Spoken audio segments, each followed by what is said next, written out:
What's going on, everybody? My name is Jake and welcome back to more Pokemon Fire Red post-game. In the last episode, we made our way here to 5 Island and did some exploring around the surrounding area, as well as battling some of the Team Rocket remnants and finding out that we need a second password in order to access their warehouse. And I did some off-screen research and we need to make our way to 6 Island, as there's nowhere here on 5 Island that reveals the second password to be able to get in there. So we got to make our way to 6 Island here, and we can do some exploring around.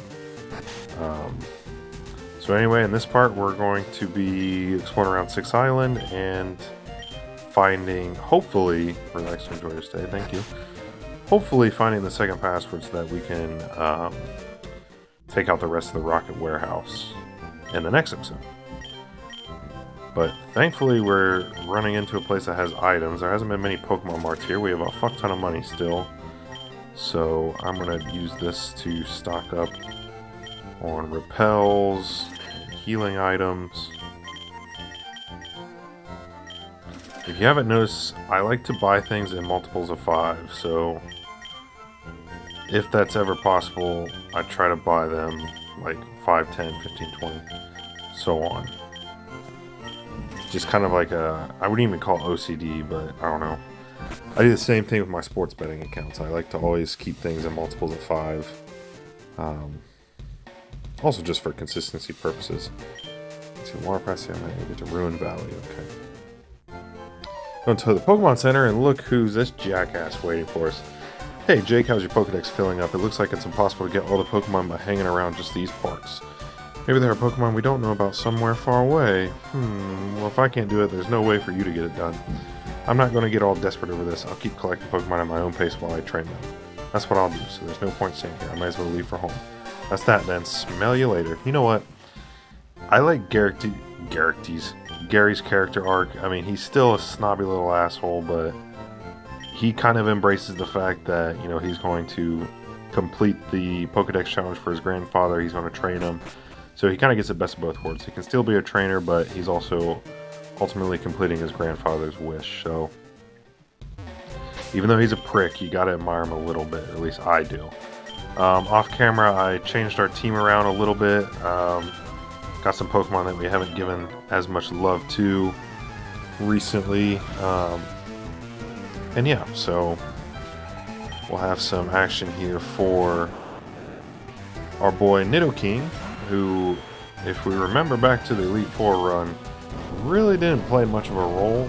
I feel like, at least not in the high stakes battles, which I guess all the Elite Four and Championship battle are high stakes, but wasn't there for like the high leverage moments, other than just being kind of a body shield, really. Definitely not going to do that matchup. Let's go. Well, let's just hit it with an Earthquake. I know Mr. Mime has pretty good special defense, but I don't know if its physical defense is all that great. Yeah, okay. We get the same type of attack bonus with Nidoking being the part ground type.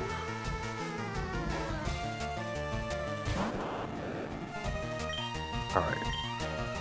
Let's just keep using Earthquake here, sweeping through this team. So yeah, goal in this part is to find the second password, and if we have enough time allotted, if and when we find the second password, we'll go ahead and do the warehouse as well. But I'd imagine I don't want to take up too much time, so we'll probably just find out what's here on 6 Island, see if we can find the password, and then call it good. But there we go, Nidoking gets his first action in a while, and he sweeps through the team, so good job. Nobody saw me losing, right? Everyone did, actually. I had it on my camera. This looks like... Okay, well... It's not even a Gen 2 or 3 Pokemon. Nothing new. It's another Spearow. I couldn't tell you what Pokemon you can find on this route. Maybe I'll keep the Repel off just for a little bit to see if we find anything new. Kind of like how we did with Slugma. But I already have a Spearow for Pokedex purposes, so get out of here, guy. Or girl, sorry. Alright, this is I honestly have no idea what these berries do. I think it's... Yeah, I couldn't even tell you. Alright. For healing frozen. What was the other one? The pineapple berry, right? Ingredient for medicine, so yeah. Couldn't tell you, but anyway, looks like we're going to be facing a hiker bad, so let's give... Actually, let's give Parasect a run here. Because he's got... Or she's got Giga Drain, so... Tell me, where are the mountains around these parts? It kind of looks like you're standing at the base of one. Or at least on mountainy or mountainous terrain. Alright, Onyx is definitely going to be able to outspeed us. But I think one Giga Drain could honestly take it out. Fortunately, we don't get the Quick Claw effect. Yeah, there we go. Parasect was so useful when I was filling out the Pokedex. I just hit it. Everything was Spore. And it made things 10 times easier to catch. Okay, we're going to resist that, but that is what I do. Okay, didn't really do that much. At least not as much as I was originally expecting. It looks like we're getting the Quick Claw effects here. I mean, there's no way. I know Machokes aren't really that fast, but Parasect is really slow, so... I highly doubt we outsped it all 3 turns. We might have got lucky with the Quick Claw there. Alright, let's carry on.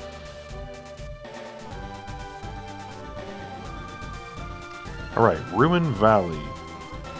Looks like there's more hikers up ahead. Alright, Strength Puzzle. Good thing I have Nidoking with us. Let's see. I want to push this one over. This one down, this one over, this one up. And all that for a Sunstone, which... I know Sunstones, I'm pretty sure, are what you can use to get Gloom into Blossom instead of evolving Gloom into Vileplume. So, if you prefer the Blossom evolution over Vileplume, there you go. Alright, Parasect, good job. You got taken out by a fucking wild Spearow. That's... Jeez. Alright, I'm gonna slap a Repel on. And I'm also gonna freaking bring back Parasect. Good lord, man. You should be embarrassed right now. Even though you were quad weak to that, so I kind of was throwing you out there. I kind of figured we would not outspeed a wild Spearow because, again, like I just said, Parasect is a pretty bad speed, but man. Alright, this one... For some reason I was looking at that as we're on the same level as it, but nope. Alright, this means we're running into a wild Pokemon that's the same level or higher, and we for sure aren't outspeeding a level 49 fucking Fearow, so... Yeah, let me switch to Charizard. That's probably the only thing that outspeeds it on our team right now. He hits us with Pursuit, which does double damage if you hit a Pokemon that's about to switch out. Alright, so let me get Charizard out front, because there's no way there's level 54 or higher Pokemon in this route. And, okay. Another little strength puzzle here. Although not really much of a puzzle, we get HP up. And... I'm gonna guess... Let's go... Hypno. Another Pokemon we haven't gotten much action for in a while. Pretty familiar with the land around these parts. I feel like these guys usually have, like, poison types, so... Okay. Well, I mean, even still, it doesn't have good special defense, so... Even though we're not going to be able to do super effective damage, we'll still be able to do pretty decent damage here, I'd say. Yep, one hit KO, that'll do. That'll do, Hypno, that'll do. Kangaskhan, okay. Toxic. Why not? Alright. Try again.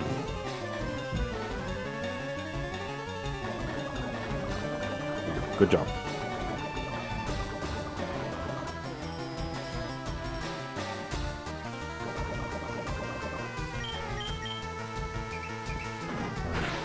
rage, so it's going to build and damage with every time we inflict it with damage.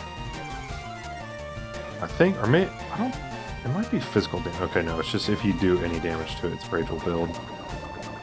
But we're going to take it out with Psychic here anyway, and he doesn't even use the rage buff, so... Jeez.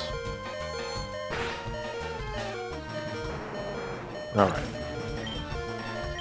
So good job Hypno getting his first battle action in a while.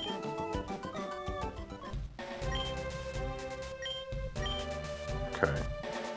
Yeah, so this was, if you remember when I was talking about the post-game, that little door down there that he's referring to is what me as a kid could not figure out how to get past for the longest time, and so I just never completed the post-game of this game because of it.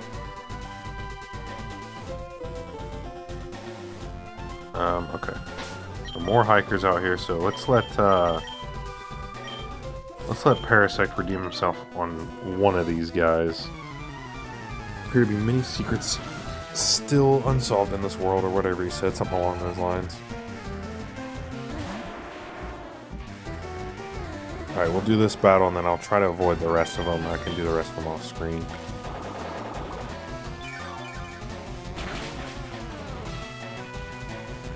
Alright, and we get a needless critical.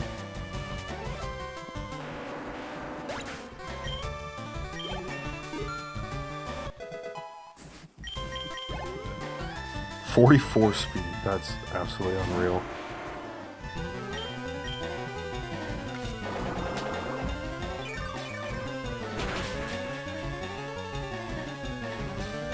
I was watching Chugga Conroy's playthrough the post-game on this for anything that I didn't remember, and it got me thinking, like, back then was when there was like time constraints on YouTube videos, so I don't think he was allowed to record or like upload a video that was longer than like 11 or 12 minutes. I'm looking at my timestamp right now and we're over 12 minutes already.